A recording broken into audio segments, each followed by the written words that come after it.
I think we're trying our best to kind of reorient ourselves and find some flow and some rhythm to our game as a team, and start to lay the foundation for what we expect to be another great season. How difficult will it be, considering you have a lot of games in just a very short period of time? Well, it'll be a little tough, but for our team, the games are for us an extension of practice and preparation. In the preseason, we go out to compete. We go out to do the best that we can, but the goal is to improve. Each day that goes by, and so every day at practice, and then as we pick up the pace with our preseason games, it'll really be about just preparing and getting ourselves ready for October the 26th. So it's just a matter of time before you get all that back? Well, time helps. There's no substitute for putting in the hours and the effort that it takes to be good and to be great. And we're very early in that process. We can't start to raise the level of expectation beyond reality at this point. We're basically 2 weeks into training camp, and it's going to take some time for us to be the championship team that we want to be come June. But we still have to have a mindset and a mentality about coming to work every day, and that's what we're developing right now. Derek, how are the new acquisitions getting acquainted with the offense, especially the guards, now that you've had some time to kind of work with them?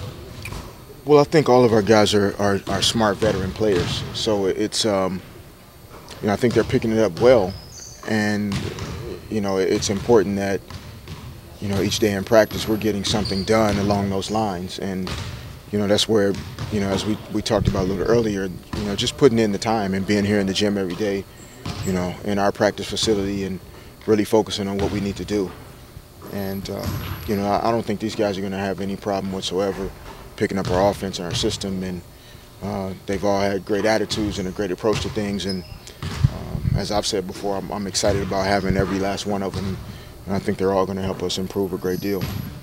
How do you personally feel conditioning wise and just basketball conditioning first training week of training camp and the first 2 games? No, overall I feel great. I think the first week it takes everybody a little bit of time to get used to, bumping bodies and, really bringing the level of intensity you have to bring on a daily basis, day after day after day. But overall I feel that there's some things I'm doing well out there. You're always looking to improve and, get better in areas. But, overall, in terms of being October the 11th, I feel like I'm in a good place. I think our team is in a relatively good place considering, our schedule. And, we'll keep working from here. I mean, we basically 2 weeks from tomorrow, the real deal starts. So, we talked about time, but in the NBA, 2 weeks is like 2 minutes. So, we have a lot of work to do over the next couple weeks. Focus on how it's going to be split up into a team. Do you anticipate at all you guys ever being in the backcourt together, or something you guys are working on? I doubt it. I mean, I think in our system it's always possible. We could do it. Steve's played against bigger guys, in Portland and in LA, and I've played against bigger guys at different times in Golden State and Utah, and even here some, but. I think, with the guys that we have, I don't think there'll be any need to play, guys in different positions too much. I think we have everything that we need at every position, and there really won't be any one guy, that has to overdo it. At the same time, with Andrew being out early, that puts more pressure on Powell Lamar early on to maybe have some big minutes and a bigger load. But in the backcourt, I think we're more than where we need to be in terms of personnel, and it's basically just getting the job done when you are out there, whoever it is. Along those lines, is this about as stacked a team as you've been a part of? It has the potential to be. I mean, I think obviously we've had some great teams, and there have been some great individual parts that have come together to be great. So it's hard to compare guys to Rick Fox and Robert Horry and Ron Harper and guy after guy that you can name. But I think when you think about those guys, you think about professionalism, you think about hard work, you think about you know, having a workman-like attitude when they come to work on a daily basis. And those are qualities that Steve and Matt and Theo and, you know, even, you know, our younger guys, Devin and Derek, you know, they're showing some of those things as well. So, you know, those are the most important things. The talent, I mean, it's the NBA. Everybody's going to have talent. But, you know, those little things, I think that's what our new guys bring to the table the most, and we're going to benefit from it. Fish, at this point in your career, how much basketball do you play in the offseason, or do you just train? None. None. No. In a 5-on-5 setting. I mean, I'm in the gym a lot, but in terms of playing 5-on-5 and competitive basketball, it's just something that probably 6 years ago, you know, I started to get away from.